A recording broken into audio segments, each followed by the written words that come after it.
दर्शकों, इन दिनों पूरा देश जो है इस बात से डरा हुआ है कि कहीं हमारे जो पशु हैं, पशुधन है, खासतौर से वो जो गाय बैल हैं हमारे बीच रहते हैं और ये बहुत बुरी तरह से संक्रमित हो रहे हैं लंपी वायरस से, और इससे बहुत ज़्यादा खतरा महसूस कर रहा है किसान और डरा हुआ है। इस वक्त ये चिंता है कि कहीं इनके वजह से तमाम दूसरे लोग यानी कि मनुष्यों पर भी इसका प्रभाव तो नहीं पड़ जाएगा। ये बहुत बड़ी चिंता है और इसी चिंता की वजह से इस वक्त पूरा देश इस बात को समझना चाह रहा है कि क्या इसका कोई इलाज हो सकता है या नहीं हो सकता है। अगर ये हो जाए तो क्या किया जा सकता है, क्या उसका इलाज है, क्या करना चाहिए और इसके सुरक्षा के क्या उपाय हैं, तमाम सारी चीज़ों पर बात करेंगे। आज हमारे साथ इस कार्यक्रम में पशु चिकित्सक और उप संचालक, अतिरिक्त उप संचालक डॉक्टर घनश्याम परते, और साथ ही इस कार्यक्रम में हमारे साथ जुड़ेंगे भारतीय जनता पार्टी के महाराष्ट्र के प्रवक्ता धर्मपाल मेश्राम, और कानूनी पहलुओं पर बातचीत करने के लिए हमारे बीच रहेंगे श्रेय डंबारे जो कि सुप्रीम कोर्ट के वकील हैं। हम इनसे जानेंगे कि आखिर किस तरह से इस परिस्थिति से हम यहाँ पर निपट सकते हैं, और चूंकि मामला जो है वो बहुत ही इस वक्त क्रिटिकल होता चला जा रहा है। राजस्थान में बहुत बड़ी संख्या में पशुधन को मारा गया है और बहुत सारे जो पशु है वो वायरस से संक्रमित होने की वजह से मारे गए हैं, और एक तरह से सुरक्षा की दृष्टि से भी बहुत सारे पशुओं को मारना पड़ा। जैसे कि जब बर्ड फ्लू होता है तो बर्ड फ्लू के दौरान बहुत सारी मुर्गियां मार दी जाती हैं। कुछ ऐसी ही स्थिति बन रही है अब गौवंश के लिए। तो क्या ये संभव है, ऐसा किस तरह से हो सकता है, इस पर हम बातचीत करेंगे। सबसे पहले मैं आमंत्रित करना चाहूँगा यहाँ पर डॉक्टर घनश्याम परते, बताएं कि क्या ये वायरस आखिर किस तरह का है, क्या हमारे किसानों को डरना चाहिए और क्या इससे बचने के उपाय हैं। सबसे पहली चीज कि पशुओं का जो मूवमेंट है, मतलब जैसे हमको पता चलता है कि इस क्षेत्र में या मान लो अपने घर में भी इवन यदि हमारे पशु में बीमारी हो गई तो सबसे पहला जो हमारा स्टेप रहता है हम उनका मूवमेंट 100% बंद करें। मतलब हम उनको बाहर ले जाना पूरी तरह से बंद कर दें। कई बार हम सोचते हैं यार बाहर खुले में रहेंगे शायद एनिमल्स को कुछ अच्छा लाभ मिलेगा, ये सही लाभ मिलेगा, लेकिन आप दूसरे पशुओं में बीमारी फैला सकते हैं। तो सबसे पहला जो काम है आपका वो मूवमेंट को बंद करें। नंबर सेकंड, जैसा मैंने कहा कि इसका वैक्सीन मार्केट में उपलब्ध हो गया। हालांकि अभी आईवीआरआई इज्जतनगर ने इसका वैक्सीन बना लिया है, कुछ हद तक डोज जैसा मैंने शुरुआत में भी कहा था। कुछ वैक्सीन मार्केट में अवेलेबल हैं, कुछ अभी रिसर्च सेंटर पे अवेलेबल हैं। तो यदि संभव हो सके तो इसका वैक्सीन का इस्तेमाल कर लें।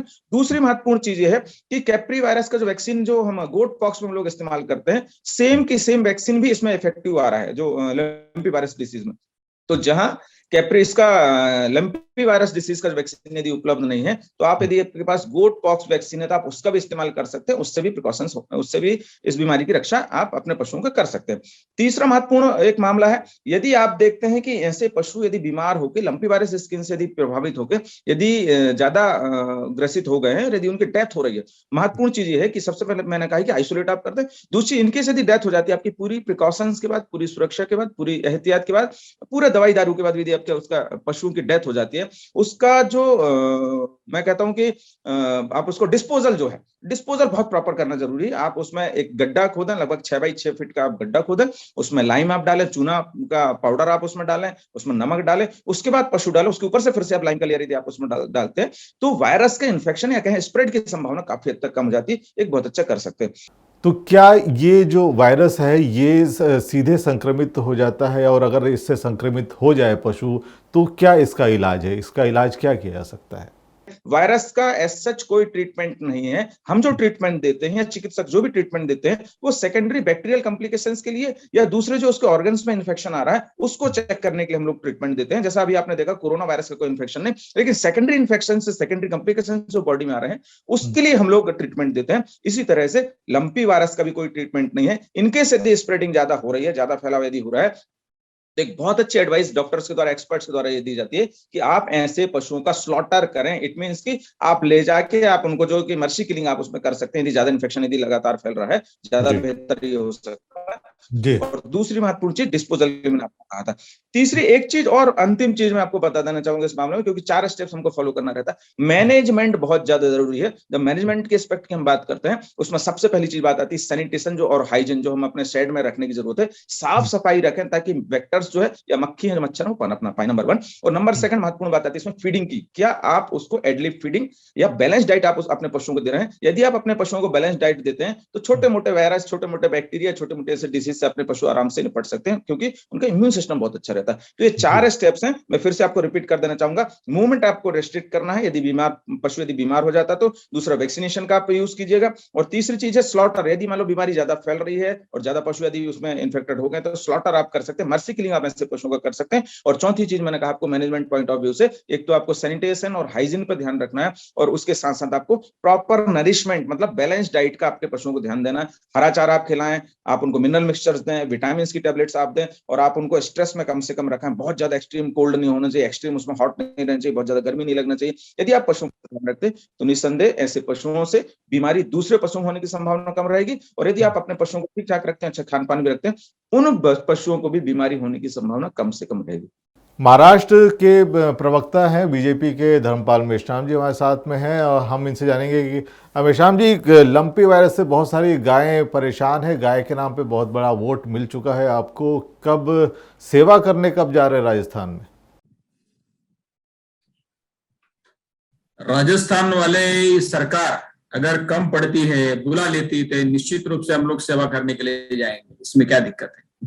और जैसा कि डॉक्टर साहब ने बताया कि ये अगर पशु इससे संक्रमित हो जाए तो इसका सिर्फ एक ही इलाज है कि उसे पशुओं से, अन्य पशुओं से या तो दूर रखा जाए या फिर उसे खत्म कर दिया जाए, मार दिया जाए। आपने एक वर्ड इस्तेमाल किया, मर्सी किलिंग आपने कहा, और साथ ही आपने ये भी कहा कि स्लॉटिंग होनी चाहिए। अब यहाँ पर मसला ये हो जाता है कि बहुत सारे राज्यों में ये कानून बना हुआ है गो हत्या को लेकर।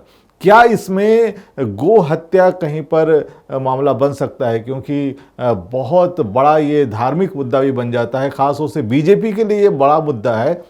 गाय के नाम पर बहुत सारे वोट मिले हैं। धर्मपाल मेश्राम जी, क्या कहेंगे? ये तो गायों को मारना पड़ेगा अभी। क्या आपको लगता है कि गायों को मार देना आप इसकी अनुमति देंगे? क्योंकि आप लोग तो इसकी वजह से सत्ता में हैं।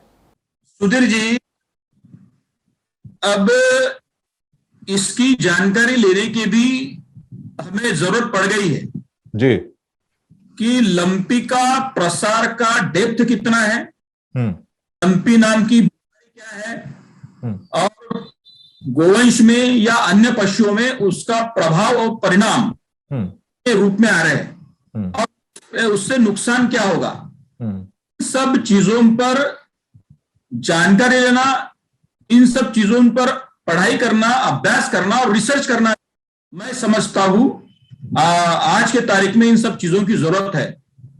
देखिए, यह गोवंश हत्याबंदी का जो भी कानून अन्य राज्यों में लागू किया गया, मैं समझता हूं कि समाज के ही कुछ हिस्से ने उस प्रकार की मांग करी। मांग क्यों की, इसकी भी जानकारी सर्वविदित है।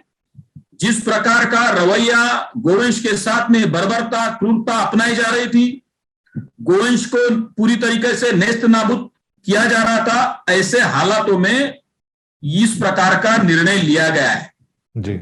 यह भी सुना है, समझा है, परखा है और अनुभवा भी है, और यह सप्रमाण सिद्ध भी हुआ है कि गोवंश को कामधेनु करके इतिहास में सिर्फ इसलिए नहीं ये किया गया, सिर्फ इसलिए किया गया, कामधेनु का रूप माना गया, क्योंकि गोवंश में से उत्पादित होने वाली हर चीज, फिर चाहे वो गोबर रहे या मूत्र विसर्जन रहे या उसके अन्य उसके, तो उसके भी फायदे जी हर प्रकार से गिनाए गए और सप्रमाण वैज्ञानिक स्थिति में वो सिद्ध हुए जी।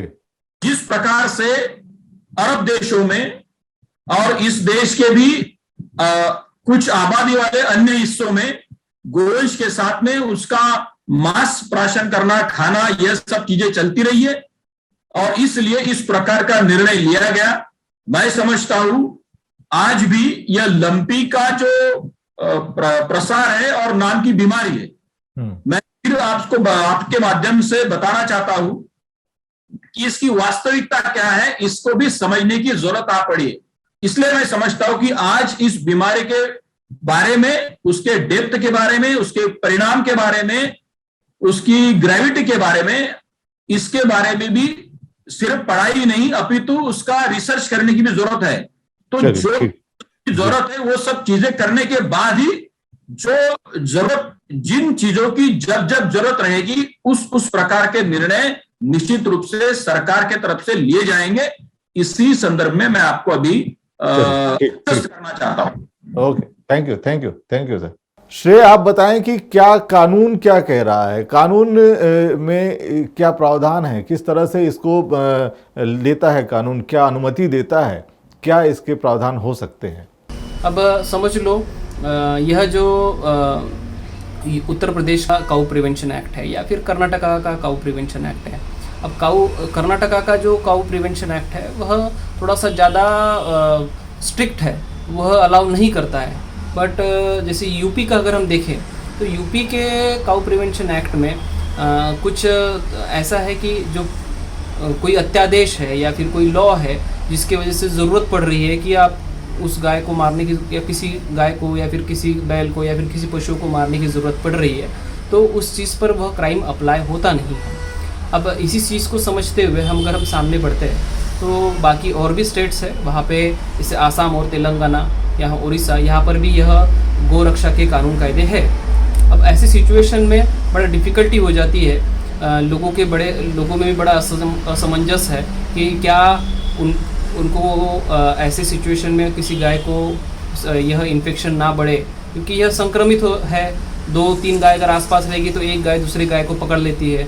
तो ऐसे सिचुएशन में अगर वो अपने गाय को, जिसको संक्रमण हुआ है, उसके संक्रमण को अगर रोकते हुए भी अगर कितना भी प्रिवेंशन किया, यानी कितना भी उसको क्वारंटाइन किया, जो हमारे लॉकडाउन की भाषा बोलेंगे, तो क्वारंटाइन किया तभी संक्रमण बढ़ ही रहा है। तो ऐसे सिचुएशन में या फिर कोई वैक्सीन देने की वजह से मरता है, तो ऐसे सिचुएशन में जो क्राइम है यह नहीं अप्लाई होगा, यह क्राइम नहीं होगा।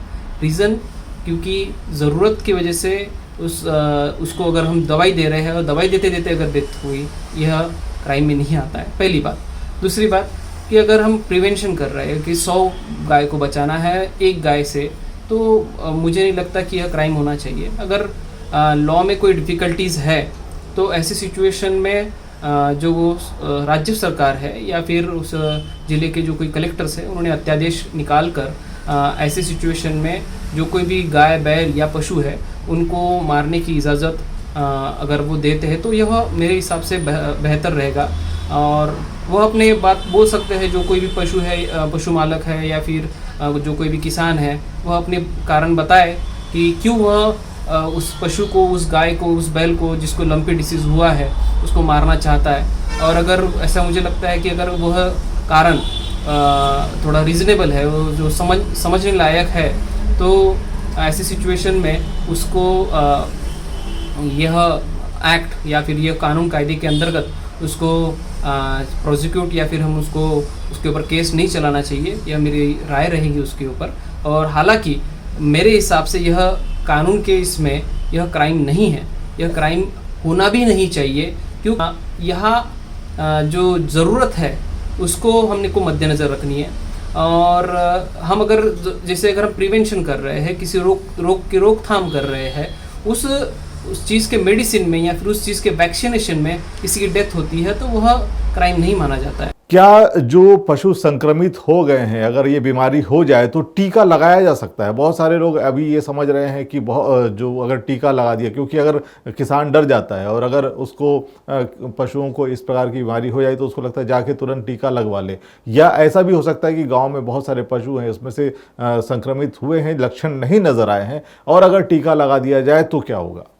देखिए, एक महत्वपूर्ण चीज ये अक्सर का प्रश्न लोग पूछते हैं। सबसे पहली चीज तो ये है कि यदि आपके घर में यदि एक पशु प्रभावित है, इसका मतलब है कि बहुत संभावना है कि बाकी जो पशु हैं उनमें भी वो वायरस होगा। और ऐसी स्थिति में जैसे ही हम वैक्सीनेशन लगाते हैं उस पशु को, तो उसमें बीमारी एकदम से फैलती है और या एक बीमारी के लक्षण एकदम से दिखते हैं, तो हमको ये लगता है कि यार नहीं यार, ये हम तो वैक्सीन के कारण बीमारी फैली। नहीं, ऐसा नहीं है, क्योंकि उसमें जो वायरस था वो हाइबरनेशन में था, या कहें कि उसको सब क्लिनिकल फॉर्म में था। जैसे ही हम वैक्सीनेशन लगाते हैं तो एकदम से डिसीज दिखती है। वैक्सीनेशन का एक पैटर्न रहता है, देखिएगा, जहां बीमारी फैलती है लगभग उसके 5 किलोमीटर के आसपास के एरिया से हम बाहरी बेल्ट, सबसे पहले हम आउटर लेयर को वैक्सीन करते हैं, उसके बाद फिर अंदर अंदर अंदर अंदर जाके फिर हम सेंटर पॉइंट तक फोकस करते हैं। तो महत्वपूर्ण ये है कि सबसे पहले जो हेल्दी एनिमल्स हैं उस क्षेत्र के आसपास के लगभग उस बेल्ट को हम वैक्सीनेशन करना शुरू करें। उसके बाद धीरे धीरे सेंट्रलाइज हम होके आएंगे तो बीमारी के स्प्रेड होने की संभावना कम से कम हो जाती है। तो स्थितियां बहुत ही विचित्र हैं और ऐसी स्थिति में जो गोवंश है उसको मारना ही एक मतलब सरल उपाय, एक आसान उपाय हम मान सकते हैं। और ऐसी स्थिति में भावनाओं का क्या होगा, ये बताएं मेश्राम जी। देखिए, यह सवाल भावनाओं का नहीं है। हर चीज भावनाओं के परिमाण से नहीं मापी जाएगी जी। जहां पर जो चीजों की आवश्यकता होगी, मैं समझता हूं कि निश्चित रूप से उस प्रकार का निर्णय सरकार की ओर से लिया जाएगा। जहां तक भावनाओं की बात है, यह सच है कि गोवंश हत्याबंदी का कानून भी हमारी सरकारों ने या अन्य राज्यों की सरकारों ने लिया है जी। अब वो कौन से कारणों से लिया है, आज यह बीमारी का प्रादुर्भाव हमें दिखाई दे रहा है। जिस समय निर्णय लिया गया उस समय गोवंश के लिए जिस प्रकार के एक विशिष्ट धर्म के लोग या और भी कुछ समाज के कुछ लोग जिस प्रकार से गोवंश के साथ में जिस बर्बरतापूर्ण रवैया अपनाए हुए थे, ऐसी स्थिति में गोवंश हत्याबंदी का कानून पारित किया गया और देश के अनेक राज्यों ने इस प्रकार का निर्णय लिया है जी। यह बीमारी निश्चित रूप से कौन सी है, इसका विश्लेषण तो वैद्य के तज्ञ लोग कर पाएंगे, लेकिन मैं यह सरकार की तरफ से